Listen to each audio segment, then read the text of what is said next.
Günaydınlar efendim, iyi pazarlar, hoş geldiniz, sefalar getirdiniz. Fundacığım çok haklısın ve çok da tatlısın. Seda'nın bize güzel çabuk beğenelim yazmış. Evet, evet. Çünkü biz burada Alaçatı'da slow living falan yaşamıyoruz. Normalde bir kadın gidiyor Ege kasabasına. Ne güzel slow living, yavaş yaşam. Maydanozu 45 dakikada doğuruyor, vık vık vık vık vık, böyle sündüre sündüre. Yumurtayı 15 dakikada kırıyor. İşte böyle kuş sesleri giriyor. Kadın slow slow yaşıyor biz uyandığımız andan itibaren. Evcil hayvanlar. Bir de benim serbest gezen tavuğum var. Bayağı serbest. Takılıyor mahallede geliyor bana yani. Küçük ama süs tavuğu. O camda kedi ona, köpek kedi o falan derken böyle aile içi bir arra güreyle güne başlıyoruz. Slow hiç bir tarafı yok bu yaşantılı yani. Her an aksiyon, her an aksiyon. Benim hayatım öyle zaten. Oturduğum yerde aksiyon. Yani. Beceririm bunu. İkizler üstü terazi. Mars'ın koç bak gizli bilgi. Oradan öyle. Şimdi neyse. Sahnelere yeni bir Safiye Soyman ve neydi onun kız kocası? Safiye Soyman'ın. Çalıştım bir de adamla yok. Neydi ya? Faik çifti katıldı. Arkadaş bu Asena'nın yeni manitası o gri tilki nasıl meraklıymış ünlü olmaya. Zaten bir adam 50 yaşından sonra kel kafasına fönlü saç ektiriyorsa veya peruk takıyorsa bir de ünlü kadın alıyorsa kendi çapında tabii herkesin bir çapı var. İşte alacağı ünlü kadının bilmem nenin falan bir durumu var. Şimdi neden bu gidip 20'lik bir ünlüyü alamaz, 25'lik bir ünlüyü alamaz, eğitimli, sosyokültürel açıdan yüksek bir ünlüyü alamaz. Maddi manevi kendisine muhtaç bir ünlüyle olmak zorunda. O da Asena'ydı. Bulmuş onu. Yaşatıyor tabii böyle. Bak ilk karısı, çocukları, son karısı Asena sahip çıktı ya namusuna. Namus Derneği Başkanı olarak çünkü. Namus arayan bu abiye gitsin. Karısının yanında size yazsın. Sonra size bir sene çiftliğinde oturtursun. Sonra gelsin namusunuza sahip çıksın. Çünkü her kadının böyle bir abiye ihtiyacı varmış gibi. Adam faik çıktı. Düğünde Asena'dan kıpır kıpır. Bak tekrar ediyorum. 50'yi geçtikten sonra bir gri tilki kafaya o peruğu takıp fıkır fıkır oynuyorsa arkadaş. Yanına da ünlü kadın alıp yani gündem olup namusuyla açıklama yapmaktan bu kadar da hani gocunmuyorsa vardır onda bir şöhret merakı ve ilk vukuatı değildir hanımı da biliyordur zaten.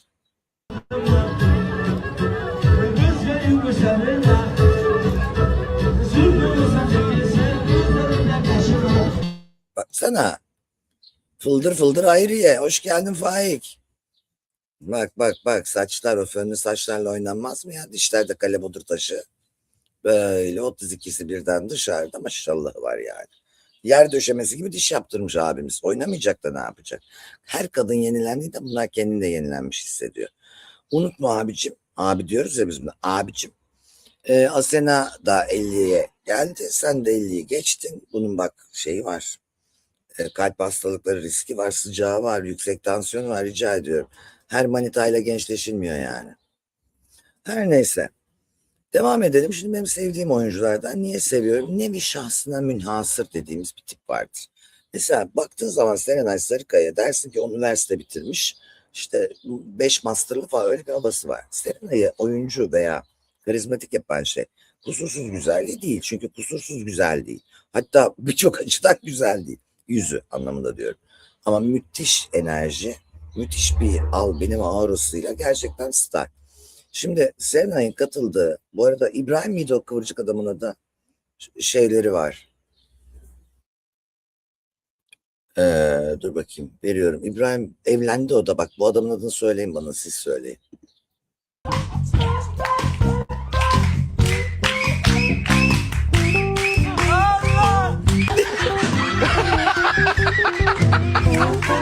Bu roman havası bak bu aralar bak kalktı kadın oynuyor roman havası. Kim olsa İbrahim Selim. Kim olsa kıçım der, kim olsa başım der. Teşekkürler Dilekçim. Kim olsa ne alacağım roman oynayacağım. Ben koskoca Serenay Sarıkaya'yım der. Bak kalktı lak lak lak vurdu. Bir de güzel kız her iş hakkını veriyor. Şarkı söylüyor dizilerde güzel söylüyor. Bak roman oynuyor tempolu oynuyor. Yani bu sanat müzik kulağı olan bir kız. Sanatçıda da zaten ben şuna inanmıyorum yani. Çıktın bir tek aktör değildir. Şarkı söyleyebilir, hissedebilir, şiir okuyabilir. Sanat çoklu bir kavram. En azından birkaçının o checkbox'ını doldurması lazım. Mesela yurt dışında aktörlükten başvurduğun zaman bir ajansı der sana mesela. Şiir okuyor musun? Dans edebiliyor musun? Yazı yazabiliyor musun? Şu mu? Şarkı söyleyebiliyor. Yapabildiğim birçok şey olmalı. Sanatçıysa sadece kendimi güzel gösteririm. Sağ açıdan iyi resim veririm. Sol profilim biraz karga diye çıkamazsın hiçbir yere yani. Öyle bir dünya yok. Serenay dünya güzeli değil evet ama yetenekli ve sempatik buluyorum. Şimdi bir kızcağız var. Bunu da bu gençlerden öğrendim. Daha doğrusu kendi şahs. Bu arada gelmedi kızım WhatsApp'ın. At bir daha bitiyor WhatsApp'ta. Yönlendir ve WhatsApp'a. Instagram'a değil WhatsApp'a. Şimdi burada arkadaşlar bir genç kız var. Onu ben şeyle tanıdım. Bayağı da güzel kızmış ha. Blok 3'ün sevgilisi. Blok 3'te böyle kadın kendi kendine bir yere gidemez. Benim elim armut mu topluyor. Kadın çıkarsın ben öderim. O götürsün yemeğe yine ben öderim. Ödeyemeyeceksem ben gitmem. Giderim öderim. Efendim ben konserdeyken gezmeye giderse nereye gidiyormuş? Gitmek zorundaysa arkadaşlarım götür. O da yoksa elimiz armut topluyor diyen arkadaşım.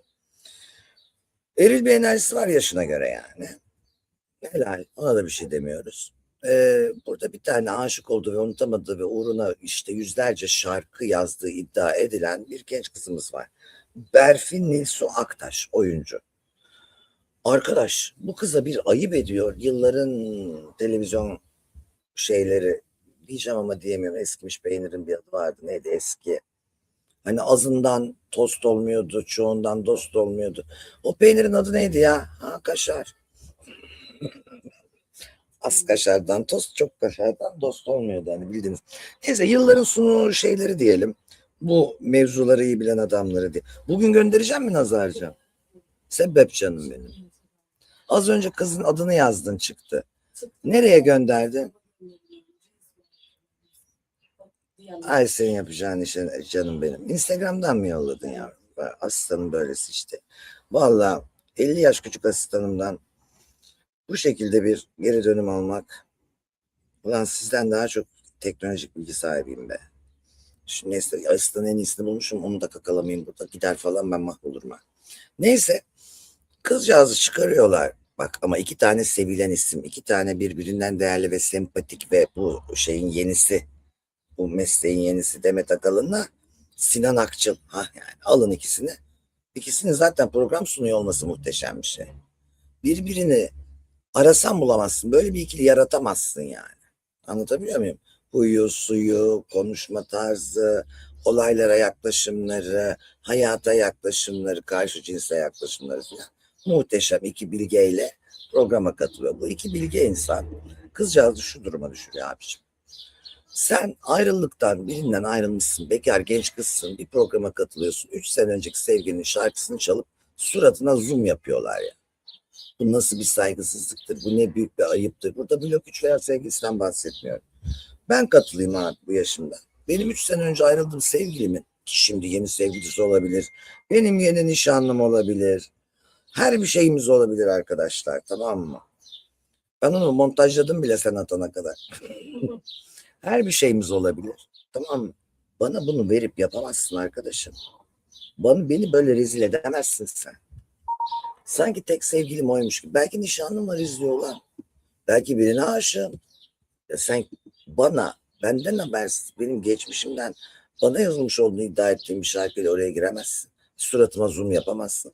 Kızı çaylak buldunuz oynuyorsunuz. Mahkemeye verse hakkı var. Buyurun.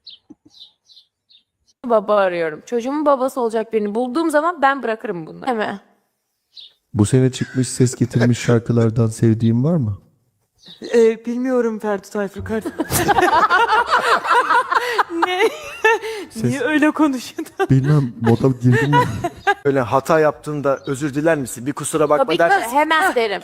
Hemen özür dilerim. Kusura bakma der misin hemen? Tabii canım niye demeyeyim. Kusura bakma demişken. Bu demişken yani bunun bir Bir şey söyleyeceğim. Neden ben hata yapmış olayım? hata. Aa güzel soru. Herkes hata yapar çünkü insansın. Tabii ki de hata yapmışımdır ama hata yaparsam da özür dilerim. Yani niye dilemeyim? Ya özür dilemiyorsan bile bir kusura bakma dersin. Kusura bakma. geçemiyorum ben. Aa çok güzel. Dur. Kusura bakma. Çalabilir misin abi? Özledim ama söyleyemiyorum. Her detayın aklımda. Unutmam asla. Çok içtim önümü göremiyorum. Abi kızı bu duruma düşürmeye Kimsenin hakkı yok yani şu şekilde. Eski sevgilisiyle mağdur ve mahcup etmeye. Kimseyi orada geçmişiyle yargılayıp asamazsın. Kendi poponuzdaki geçmişi toparlayın önce. Yani Demet Akalın 10 yıldır daha nikahını tazelemediği adamla aynı evde yaşıyor. Borç kaçırmak için boşandı. Öbürü de sen zaten geçmişi Sinan Akçıl'ın ortada şarkı yaptığı herkesten bir öpücük almış. Diğeri de sen saçlar röfleli. Anladınız. Şimdi siz gelip de burada genç bir kıza özel hayatına nasıl tecavüz ediyorsunuz burada yani? Kız çok güzel bir laf söylüyor. Siz benim diyor hata yaptım. Nereden biliyorsunuz? Şimdi sen elmayı seviyorsun diye elma da seni sevmek zorunda mı kardeşim? Ne güzel söylemiş Cemal Süreya. Mecbur mu elma da seni sevmeye? Adamın 10 tanesi bana aşık, 10 tane şarkı yazmış. Hepsine ben ya da ayrılmışım. Hatalıyım veya değilim veya birlikte olmak istemiyorum. Sen bunu bana seneler sonra mal edip ne yapıyorsun arkadaşlar ya? Çok ayıp bu yaptığınız arkadaşlar. Sunuculuk veya moderatörlük. Bu işin mesleği olmayan insanlara verildiği zaman çıkacak cehalet durumudur. Bunları görünce hepinize ders olsun diye bir daha vermek istiyorum yani. Bu insanlar sunucu değil, meslekleri de bu. Bu da çıkacak bir sonuç oluyor.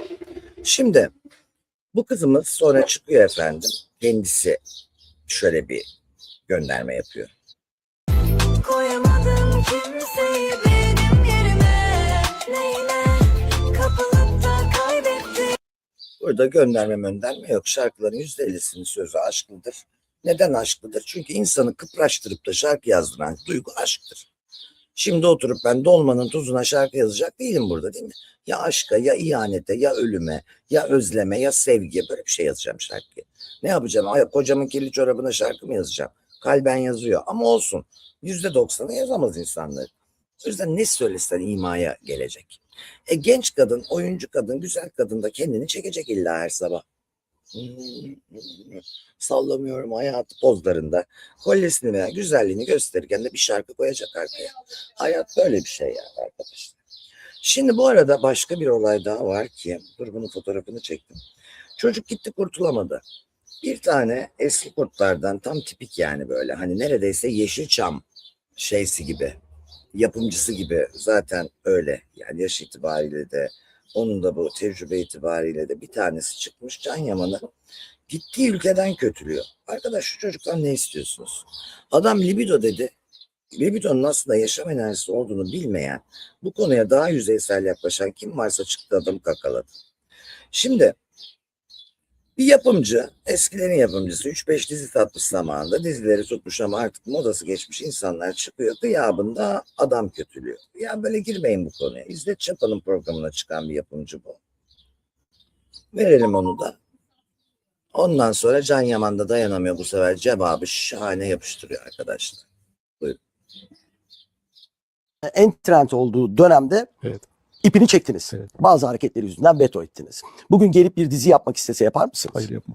Bütün mesele ne? Ya şimdi ben Can Yaman'ın hayatına çok etki etmiş bir adamım. Yani Can Yaman benden önce bir sürü dizi yapıyordu. Çok da etkili işler yapmadı ama bir Erkenci Kuş'la Evet. hayatı bambaşka bir şeye evrildi. Sonrasında özellikle Erkenci Kuş'tan sonraki süreçte yaşam tarzı, tavrı, davranışı, uslubu çok sıkıntılı oldu ve ben çok uğraştım. Yani uzun bir süre ara verdim, bir projeye başlayacaktım, durdurdum, askere gönderdim. Bir sürü meseleyi çözmek için çok ciddi çaba sarf ettim. Ama şunu gördüm. Yani Askere gönderdim filan ne abi kirve misin ya? Sen yapımcısın, insanları alıp satmıyorsun. Bak bu yapımcıların böyle kafaları var. Ben de bir tanesiyle çalışmıştım Keltoş. Kendini erkek güzeli zanneden. Bu böyle hakikaten gönderdim, yaptım, düzelttim, koydum, şey yaptım falan. Nesiniz siz adam mı alıp satıyorsunuz? Hakikaten bizim sektörde tohumuna para vermek gerçeği var böyle. Sen onunla çalıştın ya, seni asla star hissettirmeyecek çünkü kendisinde kompleks var. Kendi kompleksli olduğu için sen onunla çalıştığı için sevinen adam durumunda olmak zorundasın. Sen gidersen senden çok var gibi hissettirmek zorunda. İnsanların egolarını törpüleyip kendi egolarını şişiren, ekran önünde olamadıkları için ekran arkasında olan bir yığın zavallıyla dolu bu sektör. O yüzden de ekran önündeki yetenekli insanları bilemekle yükümlü hissediyorlar kendilerini. Şimdi ekran önündeki insanların da şımarık ama bir sürü insanın gördüğü hatada suçladığı kişi ekran önündeki. Bileti cezayı ona kesiyorsunuz. Ekran önündekinin o nörotik durumları, sinir merkezi uyarılışı, yaşadığı bunalımlar, kendini beğendirme çabası, hayattaki gidiş gelişleri, özel hayatın arzularını mahvedişi. Bunların hepsi arkadaş. Sırf kendini beğendirme ve başkaları için yaşama sendromu. Aslında hayatlarını ziyan ederek bir anlamda kazandıkları şöhreti hak ediyorlar. Her gün haklarında böyle konuşulmasına müsaade ederek de öyle. Erkenci kuşu da Shakespeare'in Romeo ve Juliet'i gibi anlatması kadar saçma bir şey olamaz. Bir tane kız nereden geldiği belli değil. Koskoca genel müdürü jet set herifin gözdesi ve aşık olduğu kadın oluyor. Lang diye CEO'nun odasına dalıyor.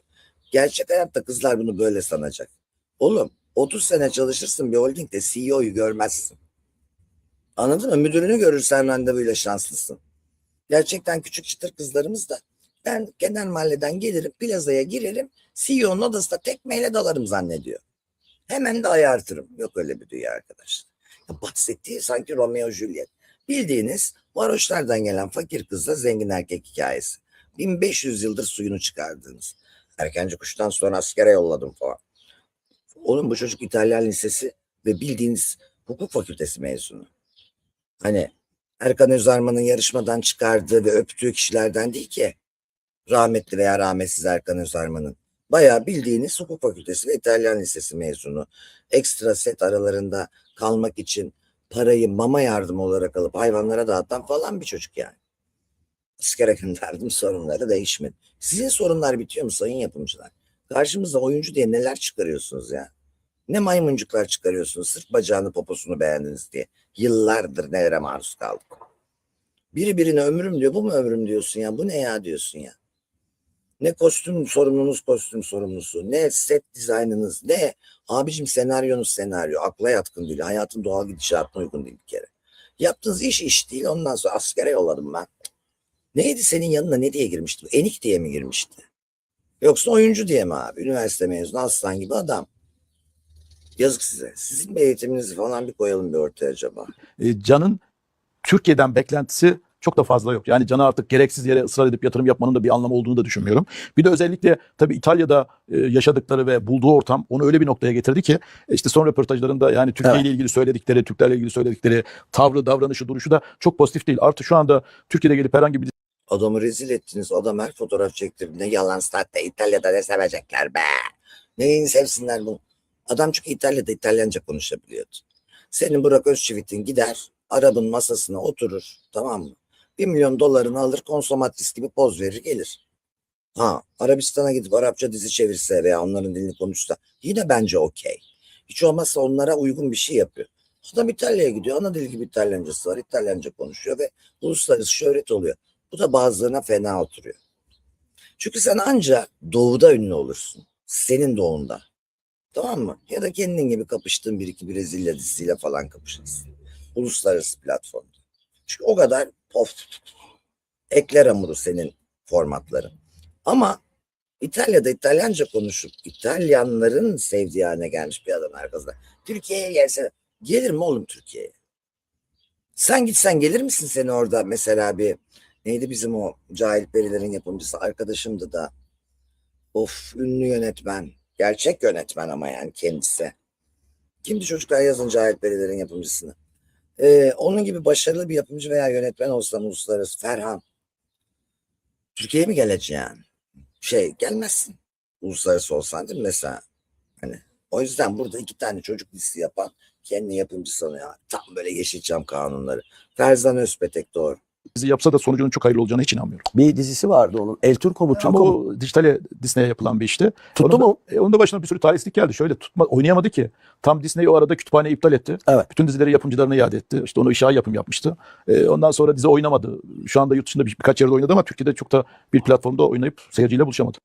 Sen de pek sevinmişsin bu duruma yani. Eski oyuncun. Bu yapımcıların bir de şöyle bir sıkıntısı var. Ben kendi keltoş, kendini yakışıklı sanan zampara yapımcıdan bahsederekten kendi üzerine alınan alınır.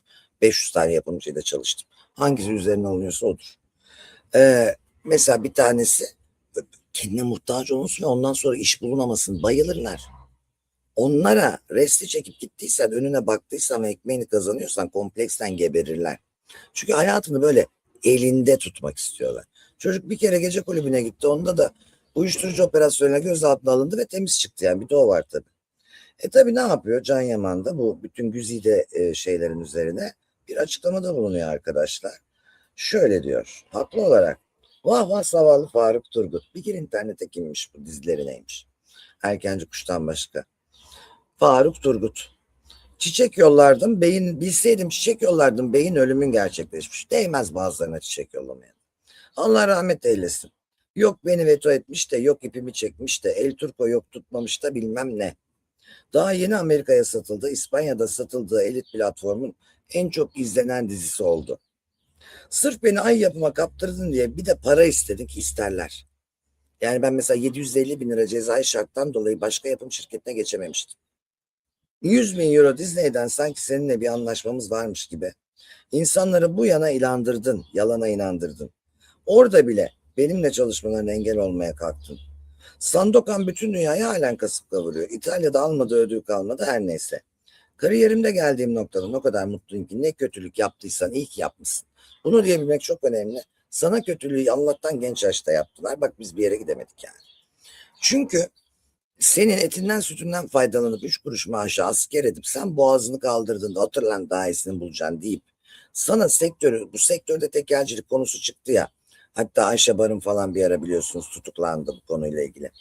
Bu yapımcıların, bu menajerlerin, oyuncuların insan hayatına kurduğu hegemonya, insanları değersizleştirmesi, sadece kendilerine bağlı, aralarında voleybol oynar gibi paslayıp 3 kişiyi meşhur edip sırtlarından para kazanması furyası. Bir tanesi gak deyince, ben burada canı savunmuyorum, bunların içinden geldiğim için söylüyorum. Hepsi tepene gık gık gık gık diye biniyor arkadaşlar. Bu kartorozların iddiaları bu. Hep başka nedir abisi menajer? Birinin etini sütünü yemekten başka nedir yani? Benim yurt dışına geldiğim noktada artık senin bütçen benim kaşemi ödeyemez demiş. Bu da en güzel kapak tabii. Zaten ödemiyorlar ki paralarımız, biliyorsunuz. Parça parça ödüyorlar yani. Yaptığın işlerin vizyonu da beni tatmin etmez. Bunu sen de biliyorsun ve kuduruyorsun, kasap yapımcı. Ağzını öpeyim, beni de al İtalya'ya. Yani ben bunu o Faruk Turgut muydu şahıs? Onun adına söylemiyorum. Kendi çalıştığım yapımcılar adına da bunu söylüyorum. Hepsi böyle. Akbaba, kasap değil akbaba. Yıllarca başka yapımcıların bana iş getirmesini engelle, çok doğru başıma geldi. Engelliyorlar abi. Bir de dedikodu çıkarıyorlar arkandan. Yersen yani, anladın mı? Böyle itibarını her tarafını rezil ediyorlar. Yurt dışına gidip hiç kimseye müdanam olmadığını görünce ve senden çok daha iyi yapımcıların bana olan ilgisini duyunca da kudur ve düşman ol. Ne güzel dünya. Hay ağzını öpeyim. Vizyonsuz, terbiyesiz Türk televizyonlarında ucuz dizilerinde yeni no name başrol kurbanlarına o kadar haklı ki, bak ben sunucular için söylüyorum. Torpilin yoksa yukarıdan televizyon kanalının sahibinden bu yapımcıların elinde oyuncaksın. Bak Esra Erol'un kocası yapımcısı. O yüzden aslanlar gibi sırtı yere gelmez. Müge Anlı'nın arkasında yine hep kocaları oldu, aslan gibi gelmez. Geri kalanı var ya, yerden yere raketle oynarlar böyle pimpon topu. Ya da böyle çok laflarını geçirebileceği insanları çok orta düzey paralara sezon çalıştırırlar. Sonra da bir de adam birbirine vurdurturlar. Sen gidersen Seda gelir, Seda girerse Ayten. Bak yerini çok isteyen var, bunu yarı kaşa al. O paranı şimdi veremeyiz, şöyle verelim, arkadan verelim, sonradan verelim. Bak böyle bir şey yok arkadaş. 3 kişinin elinde, o yüzden bize ne diyeceksin değil mi? Sen niye kendi sunuculuk problemini veya sanat dünyasının problemini pazar sabahı anlatıyorsun? Çünkü siz en adisine maruz kalıyorsunuz bu yapımcılar yüzünden.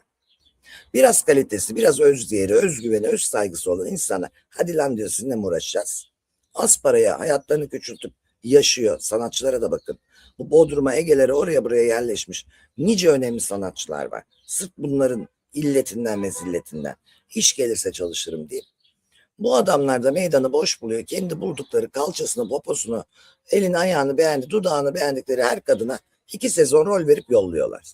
Kadınları cinsel ve meta olarak, erkekleri de işte istedikleri gibi kullanıyorlar arkadaşım. Yani neyse, bu kadar söylüyorum. Son cümlesini de söyleyeceğim. Hepimizin adına ve bütün yapımcılara gitsin. Sadece bu şahsa değil. Adımı ağzına alıp prim yapmaya çalışma. Şimdi sana cevap verdim diye konuşulacaksın ve ciddiye alınacaksın. Bu da sana son kıyam. Haklısın ama öyle güzel cevap vermişsin ki Can. Gelmeden duramadık biz de bunu ya. Haklısın, aslında bunları buralara çıkarmanın bu saatten sonra, bu yaşlı kurtları, tilkileri hiçbir anlamı yok ama cevabın çok çiçek. O yüzden çıkardık mecburen. Şimdi Ve yine bu biliyorsunuz uyuşturucu testi pozitif çıkan, hep böyle oyunculuğuyla sorgulanan, senaristin torpilli kızı mı diye konuşulan Kızılcık Şerbeti meselesi vardı. Oradan ben şimdi bir dem daha vuracağım. Orada Feyza mıydı kızın adı? Civelek. Civelek diyelim kısaca. Civelek'in uyuşturucu raporu pozitif çıktı. Diziden çıkarılacak sanırken çıkarılmadı. Orada da Feyza giderse dizi biter gibi bir algı oluşturuluyor. Sebebi ne? Anası mı vazgeçecek senaryo yazmaktan? Sonunda da Feyza Evet. Civelek uyuşturucu testinde pozitif çıktı. Evet. Şimdi Feyza'nın durumu farklı. Evet. Şimdi Doğukan giderken dizi devam ediyordu ve dizi yayındayken kanalın böyle bir talebi olunca doğal olarak ben o talebe uymak zorundaydım. Çünkü o talebi yerine getirmeseydim kanalla olan ilişkilerde ciddi problem olacaktı. Kanal yönetimi size derse ki Feyza'yı istemiyoruz bu olaydan dolayı. Yapabileceğiniz bir şey var mı? Dizi de bitebilir. Hı? Dizi bitebilir. Yani şimdi burada tabii yani sırf mesele Feyza değil. Şimdi somut bir gerçeklik var. Bu dizinin senaristi Melis Hanım. Melis Hanım'ı da zor durumda bırakacak bir işin içinde ben de olmam. Açık ve net. Eğer bu konuda çok yoğun bir baskı gelirse o zaman da ne yapalım? Bir tane dizi gelmiş 138'e olmuyorsa da olmaz yani. Yapacak da bir şey yok. Bak buradan müthiş bir aba altından sopa var. Kanal yönetimi üstüme gelmeyin diziyi bitiririm diyor. Benim senarist de bundan sonra yiyeceğim çok ekmek var. Zaten Kızılcık Şerbeti'nden biz randımanı aldık. Zaten adımız duyuldu. Biz bundan sonra bu dizinin adıyla ve şanıyla 2 dizi daha kakalarız bir yere. 13 bölümü satıyorlar zaten. İlk Tokat'ta orada yapılıyor. Oraları alırız, ondan sonrası Allah kerim diyor. Senaristine sahip çıkıyor. Peki ulan bu kadar adama niye sahip çıkmadınız? Sen uyuşturucu bağımlısı Feyza Civelek'e sahip çık, kadının özel hayatı bizi ilgilendirmez. Ama uyuşturucu nusu geçti diye bu kadar sanatçının işi iptal edildi. Konseri iptal edildi. Ne bileyim turneleri iptal edildi. Feyza Civelek'inki açık açık söylüyor. Anası diyor yazıyor, ben onu kırmam diyor ya, ne isterse diyor. Siz de Türkiye'de bu işin ne kadar birbirlerine insanların simbiyoz olduğunu, ne kadar altakke verküla olduğunu, ne kadar insanlar arasında 2-3 kişi arasında idare edildiğini görün. Abi koskoca Türkiye'de 5 yazar mı var? Koskoca Türkiye'de 3 yapımcı mı var? Neden biz kalitesize mahkum edildik anlayın. Bu bizi ilgilendirmez Seda Hanım. Sizin şeyiniz diyeceksiniz. Probleminiz sizin sektörün değil. Bu adamlar sayesinde en kalitesize mahkum edilen sizsiniz. Kaliteliler dayanamıyor gidiyor. Biraz aklı olan durur mu şu formatta? Uyuşturucu nüfusu geçti diye bir sürü insanın hayatı karartılmışken Feyza Civelek'in anası benim senaristim, ben sahip çıkarım, 138 bölüm yaptım. Abicim ondan sonra da kanal düşünsün diyor burada, naba altından sopa. Anan senarist okeysin. Anası peki senarist olup da başarısını hangi yolla ve nasıl gösterdi ve ne zaman gösterdi? Bakın biz ekranda, YouTube'da değil, burası Erler Meydanı. Ekranda önümüze sunulan 5 tane tabildottan bir tanesini seçiyoruz. O iş o. Ama burada milyonlarca yerli yabancı içerikten seçip tevazu gösterip geliyorsunuz bize. Burası Er Meydanı. Ekrandaysa ben bile bazen konforuma gidiyor, açıyorum. Evde bir televizyon izleyeyim kafasına giriyorum. Mecbursunuz, maruz kalıyorsunuz. 6. seçeneğiniz yok. O akşam 5 dizi varsa biri mutlaka. Ama lütfen medya okur yazarlığı edinin ve analitik süzgeçten geçirin. Ne deve ne kuş olmayan dizilere akli sağlığınızla veya ne bileyim ben hayatın olur düzeniyle, olur akışkanlığıyla alakası olmayan cümlelerle, bağlantılarla, sosyopatlıklarla iç içe geçmişlere siz sırtınız dönün.